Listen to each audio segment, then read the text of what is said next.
말씀을 통해서 에벤에셀의 축복이라는 말씀으로 잠시 은혜를 받기를 원합니다. 에벤에셀이라고 하는 이 말은 우리 성경에 그다지 흔하게 나오는 단어가 아닙니다. 이 에벤에셀이란 말은 하나님이 여기까지 우리를 도우셨다라고 하는 뜻이 담겨져 있습니다. 오늘 본문에 보면 여호와께서 사무엘의 기도를 들으시고 이스라엘 백성들을 어떻게 구원하여 주셨는가 하는 것을 우리에게 똑똑히 보여주는 내용이라고 할 수 있습니다. 저들의 지금 역사적인 배경은 이스라엘 백성들이 브레셋 나라에 의해서 지배를 받게 된 지가 20년이 되어졌습니다. 20년이라고 하는 이 세월은 너무나 긴 세월이라고 말을 할 수 있습니다.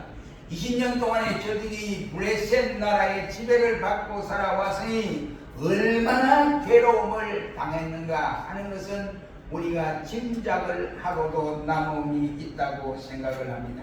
그래서 저들이 20년 동안 저들의 신앙의 상태는 말이 아니었습니다. 오늘 봉독한 본문 말씀에 보면 우상의 신들을 다 버리고 아세라 롯을 비롯해서 우상을 섬기는 것을 다 버려라, 그리고 여호와께 돌아와야 한다 라고 하면서 사무엘이 그래서 미스바에 모이자 라고 한 말씀을 볼 때에 저들은 20년 동안 하나님을 잘 공경하고 섬긴 것이 아니라 우상만을 섬기고 살아왔더라고 하는 사실입니다. 그래서 20년 동안 저들은 여호와를 버리고 살아갔다라고 할 수 있습니다. 이스라엘 백성이 누굽니까? 하나님의 선택된 백성이 아닙니까? 하나님이 너는 내 아들이다 라고 내가 또 지명하여 불렀다 라고 하는 그 백성입니다. 그런데 20년 동안 저들이 어찌 하나님을 떠나고 아세라 신을 섬기고 우상을 저들이 섬기게 되었던가 하는 것입니다. 그러니까 저들에게 당할 수 있는 것은 고통밖에 올 수가 없는 것입니다. 그러나 세월이 흐르면서 저들이 고통이 더 심해져 갖고 그들의 마음은 여호와를 갈망하기에 이르렀다라고 했습니다. 결국 이스라엘 백성들은 여호와를 찾기를 시작을 했습니다. 그리고 이때에 등장한 사람이 바로 사무엘 선지자라고 할 수 있습니다. 이 사무엘은 자기 백성들이 여호와께로 돌아올 때가 되었음을 알고 저들 백성들을 향하여 너희들이 여호와께 돌아오려거든 모든 우상을 던져버리고 회개하고 죄에서 돌이키라. 그리고 지금 이 시간에 미스바로 다 모여라. 미스바에 모여서 회개 운동을 펼쳐나가자라고 제의를 하게 됐습니다. 그때 백성들은 사무엘의 인도를 따라서 저들 모두가 미스바 광장에 모이게 되었습니다. 이 미스바 광장은 저와 여러분들이 잘 아다시피 수많은 인파가 모일 수 있는 엄청난 광장이라고 할 수 있습니다. 이 광장에는 많은 사람들이 모여도 가능한 그러한 장소였습니다.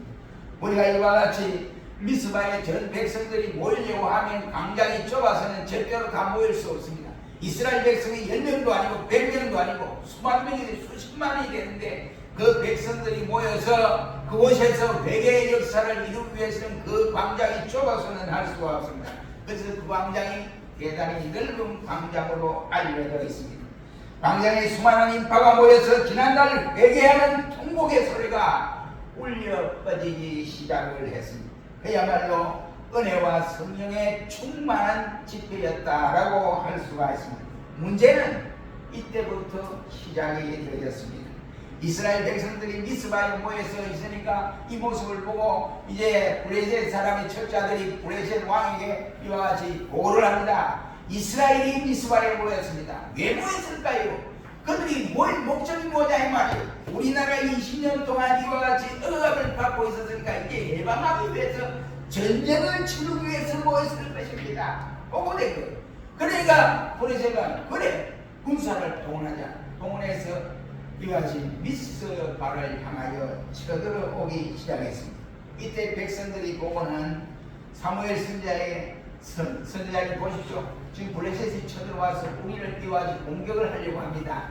그래서 그때에 사무엘이 당황하지 아니하고 차분하게 여호와께 번제를 드리는데 블레셋 군사들이 순식간에 이스라엘 백성을 공격해 오고 있었습니다. 이때 사무엘 선지자는 일어서서 하나님 여호와께 기도하기를 여호와여 이 백성을 구원하여 주시옵소서 저 블레셋 사람들을 물리쳐 주시옵소서라고 기도를 했더니 갑자기 날씨가 맑은 날씨가 캄캄해졌습니다. 천둥 번개가 일어나서 앞을 분간할 수 없는 상황으로 되어졌습니다. 그때에 저들 블레셋 군대 간에 서로가 앞을 상황을 파악할 수 없으니까 서로가 찌르고 죽이고 야단하고 일부는 도망을 가고 그래서 거기에 전쟁에 참여한 사람들이 거의 죽게 되었더라고 성경은 말씀을 합니다. 오늘 보면 10절에 보니까 이스라엘을 위하여 라고 말씀을 하시고 있습니다. 여호와께서 부르짖으매 여호와께 부르짖으매 여호와께서 응답하셨더라고 말씀을 했습니다. 이스라엘 백성들은 여호와께 응답하신 것을 감사하여 그곳에 기념비를 세우고 에벤 에셀이라고 하는 글자를 새겨 두었습니다. 이것이 여호와께서 오늘날 우리를 여기까지 도와주셨다고 하는 기념비라고 할 수가 있습니다. 우리는 이 시간에 우리가 그동안 살아오면서 하나님이 우리에게 우리 각자에게 우리 가정에 어떤 경우에 우리 교회를 통해서 하나님의 역사하심으로 하나님이 우리를 도와주신 장면들을 다시 한번 회고하면서 하나님이 우리를 여기까지 도와주셨다고 하는 이 고백과 더불어 오늘 본문이 나타나는 귀한 진리의 말씀을 깨닫기를 원합니다. 에벤 에셀 이것이 무엇을 말합니까? 저는 은혜를 받는 것도 우리가 대단히 중요하지만 이미 받은 은혜를 저버리지 아니하고 간직하는 것도 대단히 중요하다. 이 사실을 우리에게 알려주는 내용이라고 할 수 있습니다. 12절 말씀을 보십시오. 사무엘이 돌을 차려 미스바와 센 사이에 세워 가로에 여호와께서 여기까지 우리를 도우셨다 라고 하면서 그 이름을 에벤 에셀이라 하니라고 했습니다. 이 말은 무슨 말입니까? 사무엘은 자신을 위하여 블레셋과 싸워서 이긴 것을 거기에 표시하기 위해서 성전비를 세운 것도 아니올시다. 하나님의 은혜에 감사하여 그 은혜를 두고 백성들이 기억하고 기념하기 위해서 그곳에 기념비를 세웠더라는 말이 되겠습니다.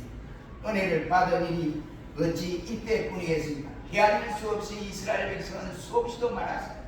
출애굽을 하고 난 이후에 첫째 관문이 홍해를 건넌 사건까지 비롯해서 저들은 광야에서 먹고 마시는 일, 그리고 저들이 가나안 땅까지 가는 데 있어서 40년 광야길을 걸으면서 어느 누구도 발이 부러졌다든지 저들이 신고 있던 신발이 떨어져서 이와 낭패를 당했다 이런 말이 전혀 없습니다. 신발도 애국에서 신고 온 것이만 그리고 저들이 이와 같이 발이 부러진 사람, 상처난 사람도 없었습니다. 하나님의 보호하심과 인도하심이 엄청나게 많았다 이런 말. 그런데 그때에 저희 은혜를 받으니 어찌 그 하나뿐이 헤아릴 수 없이 많았다라고 할 수 있습니다. 그런데 그때의 기념비를 하나도 세운 일이 없었습니다. 그들은 하나님의 은혜를 당연히 받은 것으로 생각했지 은혜의 비중함을 알지 못했다고 하는 사실이 더 많아졌다 이란 말이 되겠습니다. 은혜는 받는 것도 중요하지만 내게 받은 바 그 은혜를 내가 일평생 동안 가슴에 새기고 간직하고 그 은혜 받은 것을 회상하며 하나님 여호와를 향하여 감사 찬송하는 것이 더 중요한 사실이라고 할 수 있습니다. 왜냐하면 일반적인 은혜가 아니고 저에게 베푸는 지금 이 은혜는 특별한 은혜라고 할 수가 있습니다. 우리 역시도 마찬가지입니다. 하나님이 특별한 은혜를 주시는데 그 특별한 은혜는 매일매일 주시는 것이 아닙니다. 일반 은혜 주시는 것과 다릅니다. 이 은혜는 우리 평생에 있어서 한 번 아니면 두 번 주실까 말까 은혜라고 할 수 있습니다. 그러니 우리가 특별한 은혜를 받았다. 그 은혜를 받은 것은 일평생 우리는 두고 저버리지 아니하고 가슴에 새기고 지면서 간직해야 한다. 이런 말. 여러분 한번 생각해 보십시오. 홍해가 늘 갈라졌다고 생각해 보십시오. 홍해가 늘 갈라졌다고 생각한다면 어떻게 이스라엘 백성이 생각이 어떻겠습니까? 요단강에 여러분 보세요. 물결이 차게 내려가는데 항상 만수가 되어서 흘러가는 그 물결이 언제 갈라졌습니까? 하나님 명령마다 순종할 때 갈라지는 은혜를 입었습니다. 여리고성이 아무 때나 한번 무너졌습니까? 그렇지 않지 않습니까? 적들이 수십 번 여리고성을 침략했지만 다 실패를 하고 말았으나 이스라엘 백성만이 여리고성을 무너뜨리는 은혜를 받게 되었습니다. 이런 사건은 특별한 경우에 주어지는 하나님의 특별한 은혜라고 말을 할 수 있습니다. 그러므로 이러한 특별한 은혜는 절대로 두세 번 일어날 수 없는 은혜라 말이에요. 한평생 단회적으로 끝날 수 있는 은혜가 될 수도 있습니다. 우리들의 인생에도 하나님의 특별한 사건들이 많습니다. 그 특별한 사건들은 자주 일어나는 것이 아니라는 말이 되겠습니다. 그러기에 그 은혜를 소중히 간직하는 것이 가장 중요하다. 그 후에는 그 사건들을 기억하면서 내 일평생의 은혜를 기억하고 또한 붙잡고 살아가야 한다. 이러한 교훈입니다. 받은 바 은혜를 잊지 않기 위해서는 은혜가 항상 머물 수 있는 터전을 마련해 놓아야 합니다. 이스라엘 백성이 마침 에벤 에셀이라고 하는 기념비를 세웠듯이 말입니다. 기념할 만한 흔적을 남기라는 말이 되겠습니다. 내가 은혜를 받아서 하나님 생각할 수 없는 더 엄청난 일들을 경험할 때 하나님 감사합니다 하고 때로는 이와 같이 교회를 세우는 경우들도 있고 때로는 후원금을 내어서 이와 같이 하는 경우도 있고 기념할 만한 땅을 하나님 앞에 내어서 하는 경우도 없지 않아 있습니다. 하나님의 역사는 바로 산 정연의 역사들이라고 말을 할 수가 있습니다. 체험한 사람들 많이 느끼고 깨닫고 감사할 수가 있습니다. 체험하지 못한 사람은 절대로 깨달을 수가 없습니다. 은혜를 입은 자들의 손길에 의해서 하나님 살아계심을 오고 가는 세대 속에서 증거되고 있는 것입니다. 누가 하나님의 살아계심을 전할 수가 있느냐 이 말이요. 예수 믿는 저와 여러분들 많이 할 수가 있습니다. 무슨 할 수 있습니까? 액도 없는 소리. 건방에도 못 갑니다. 하나님으로부터 특별한 은혜를 입은 자들은 손길에 의해서 하나님은 살아계신다 하는 것을 우리가 확실하게 고백하고 살아갑니다. 그렇다면 사랑하는 성도 여러분, 우리가 해야 할 일은 은혜의 감격이 사라지기 전에 기념할 만한 일들을 해놔야 된다 이 말이에요. 다시 말하면 그 은혜가 지기 전에 주님께 기쁘게 해드려야 한다. 이러면 지나고 나면 아무것도 할 수가 없습니다. 받은 바 은혜도 다 잊어버리게 됩니다. 아이고 은혜를 받으니 감사합니다. 하나님 내가 차차하겠습니다. 시간이 없잖아요. 차차하겠습니다. 아니면 가족 회의를 해보고 하겠습니다. 안 돼요. 마귀가 틈타서 아무것도 할 수 없도록 만들어버립니다. 그러기에 즉시 기념비를 세워야 합니다. 기념비는 영원히 잊지 않고 기억하기 위해서 세우는 것입니다. 오늘 보면 13절로 14절 말씀해 보십시오. 거기에 보면 이에 블레셋 사람이 굴복하여 다시는 이스라엘 경내에 들어오지 못하였으며 여호와의 손이 사무엘이 사는 날 동안에 블레셋 사람을 막으시매라고 말씀을 하고 있습니다. 여기 블레셋이 쳐들어온 목적은 이스라엘 꼼짝없이 계속해서 자기들 밑에 지배자로 이와 같이 살도록 이와 같이 생각을 하고 쳐들어왔습니다. 여러분, 기념비를 세워 놓았기 때문에 일평생 하나님의 은혜가 임할 수 있다. 이라면 그 이유는 하나님이 보장해 주시기 때문입니다. 우리 이 사실을 믿어야 돼요. 믿지 못하면 하나님이 내게 주신 은혜, 그 은혜를 내가 잊어버리지 않기 위해서 내 심령 속에 뚜렷하게 새겨져 놓으면 어려울 때마다 옛날에 내가 이렇게 어려움을 당할 때 하나님이 내게 이렇게 역사해 주셨다 하고는 그런 기념비를 가슴에 새겨 놓아야 됩니다. 그렇지 않으면 날이 가면 날이 갈수록 이것이 하나님의 보장해 주지 아니하면 우리의 은혜도 언제 사라져버리고 맙니다. 우리의 감사도 그렇게 그냥 감사를 하던 사람도 감사가 띄엄띄엄하게 됩니다. 우리의 시간도 건강도 물질도 다 날아가 버리고 말게 됩니다. 그렇게 되면 어떻게 되겠습니까? 결국은 끝나버립니다. 신앙생활 온전히 할 수 없게 되어져 버립니다. 사랑하는 성도 여러분, 우리 모두 하나님의 은혜를 입었을 때 그 은혜를 기념하여 확실한 기념비를 내 마음에 새기시기를 주의 이름으로 축원합니다. 문제는 왜 이 사건을 주셨냐? 에베네셀의 사건은 15절 17절 말씀을 보면 위대한 지도자가 나타날 때 이러한 역사가 일어났다는 사실. 15절 17절에 보니 사무엘이 사는 날 동안에 이스라엘을 다스렸으되 해마다 베델과 길갈과 미스바로 순회하여 그 모든 곳에서 이스라엘을 다스렸고 라마로 돌아왔으니 이는 거기 자기 집이 있으니라. 거기서도 이스라엘을 다스렸으며 또 거기 여호와를 위하여 뭘 쌓았다? 단을 쌓았더라 라고 했습니다. 여기 보면 사무엘이 이스라엘을 다스렸다는 말이 3번이나 강조되고 있습니다. 이는 누가 다스렸느냐? 이것이 중요한 것이 아니라 지도자가 누구였느냐. 그 시대의 어려움을 당한 그 시대의 지도자가 누구였느냐 하는 것이 중요한 일이라고 생각합니다. 이런 경우에는 나라의 지도자도 그렇거니와 교회의 지도자도 동일한 말씀이라고 생각합니다. 사무엘이 등장하기 전에는 사사들이 백성들을 다스리고 사사들의 전국 시대가 펼쳐졌습니다. 하나님께서 그때마다 사사들을 통해서 백성들을 치리하도록 하셨습니다.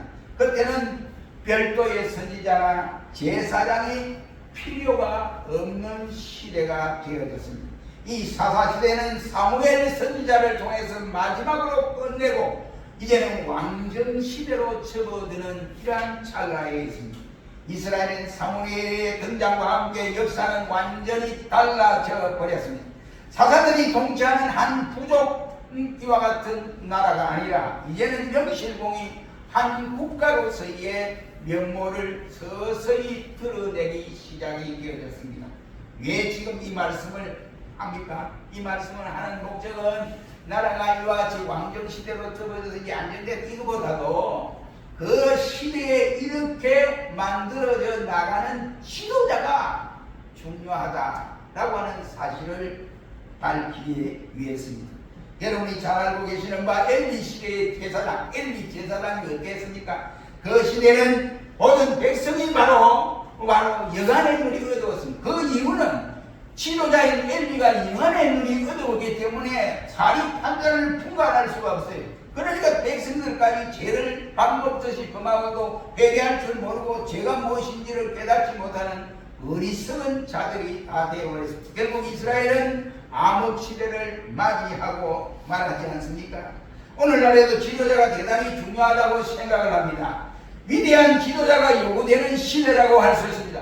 국가적 지도자도 다양히 위대한 것이고 특히 교회 지도자도 더 말할 수 없는 일이라고 할 수 있습니다. 교회의 지도자는 너무나 가슴에 사명감을 품어야 하는 것입니다. 그리고 소명의식이 뚜렷해져야 교회를 이와 같이 운영하고 다스리다 보면 때로는 어려움도 있고 힘든 일도 있고 평탄한 일도 있습니다. 하나님이 처음부터 막 그냥 풍성하게 주는 경우도 있지만 그것은 힘든 일입니다. 그런데 어려운 난관을 잘 극복할 때에 목회자들 바로 소명의식과 사명의식이 없으면 아니 됩니다. 그리고 그 가정에 예수님을 사랑하는 마음이 가득 차야 되고 교인들을 사랑해야 합니다. 싹군이 되어서는 더욱더 안 되는 사실입니다. 교인들을 다 죽이고 마는 거예요. 요한복음 21장 말씀에 예수님이 베드로를 찾아와서 바요나 시몬아 네가 나를 사랑하느냐? 뭐랬어? 예, 내가 주를 사랑하는 줄 주께서 아십니다. 그때 예수님께서 말하기 내 양은 먹이라 그랬어. 또 이제 예수님 쫓아요. 바요나 시몬아 네가 나를 사랑하느냐? 그러니까 시고 베드로가 가만히 있어가지고 예 주님 내가 주님 사랑하는데 주님 아시냐? 그래 내 양은 먹이라 치라 두 번째 치라 그 다음 세 번째 또 찾아왔어요. 바요나 시몬아 네가 나를 사랑하느냐? 그러니까 예수님이 내가 예수님 모른다고 하는 이라도 못장에서 그 말씀을 내게 따지는가 보다 생각하고 예, 주여, 주님이 나를 사랑하는 줄 주님이 아십니다 라고 했습니다. 그때 베드로는 그렇게 고백했습니다. 그때 과연 시몬아 내 양은 먹이라 그 말씀을 하신 일이 있습니다. 이 말은 자기가 어려움을 당할 때 주님 모른다고 했고, 또 로마에서 이제 큰 핍박을 당하고 감독들이 이 베드로를 죽이려고 하니까 내가 또 이상 여기에 있을 수 없다. 차라리 로마를 잠시 피했다가 다시 돌아와서 좀 안정이 되고 그러면 돌아와서 복음을 그때 전가하면 되지 않을까 하고 이제 힘없이 발걸음을 로마 시내에서 로마 외곽지로 터벅터벅 걸어다니는 중에 부활하신 예수님이 나타나서 하는 말이 시몬아 이 지금 어디 가느냐 물었습니다. 그때 베드로가 깜짝 놀랐습니다. 예 주여 이러한 내용으로 내가 지금 로마의 밖을 시의 밖을 나갔다가 안정될 때 다시 돌아와서 복음을 전하려고 피하고 있습니다. 그런데 베드로가 주님 어디 가십니까? 네가 그 자리에 비었으니까 내가 그 가야 될 거 아니냐? 그래서 베드로가 그때 깜짝 놀라서 주여 내가 잘못했습니다 하고 돌아서서 바로 십자가를 거꾸로 죽기까지 복음을 전거했던 모습을 볼 수 있습니다. 뭐냐? 한마디로 말하면 사명의식과 소명의식에 가득 차야 된다. 그렇다고 한다면 저와 여러분, 제가 뭐 훌륭한 지도자가 많아요. 여러분들이 훌륭한 지도자가 되도록 기도를 많이 해줘야 된다. 기도를 많이 해줍니다. 이스라엘에서 사무엘이 있었다고 하는 것은 그 민족 전체의 축복이요 그 시대의 전체의 축복이라고 할 수 있습니다. 위대한 지도자가 있어야 하는 것입니다. 위대한 지도자가 필요하다. 제가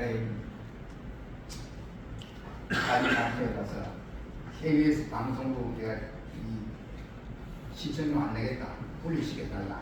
그래서 아직도 아파트에 있는 그런 아주 위에서 내려와 있는 대리주공을 해서 내려와 있는 아직 우리는 없으니까 그냥 들려주십시오. 좋다. 빨리 해결하도록 연락해 주세요. 근데 왜 목사님 왜 그러신데? 난 KBS 안 봐. 그때는 왜 안 그러냐? 몇 주 전입니다.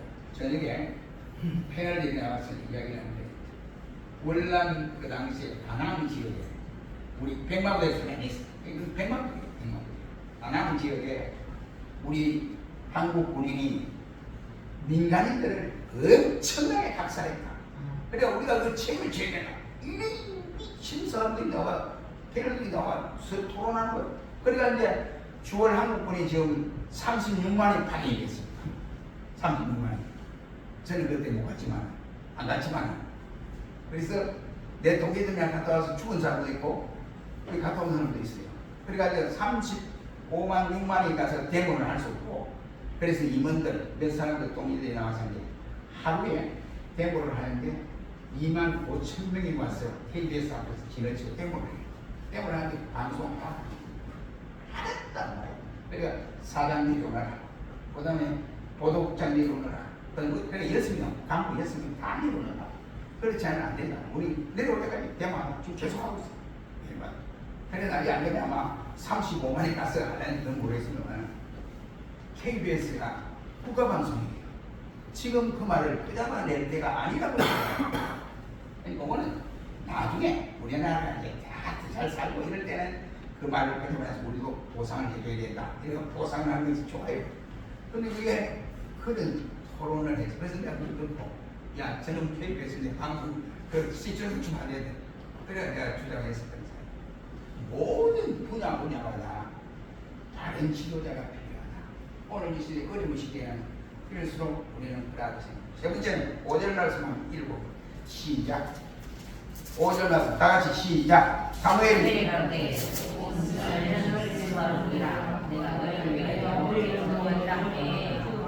예, 여기에 에벤에셀의 축복은 그들이 광장에 모였을 때 일어나는 기적입니다.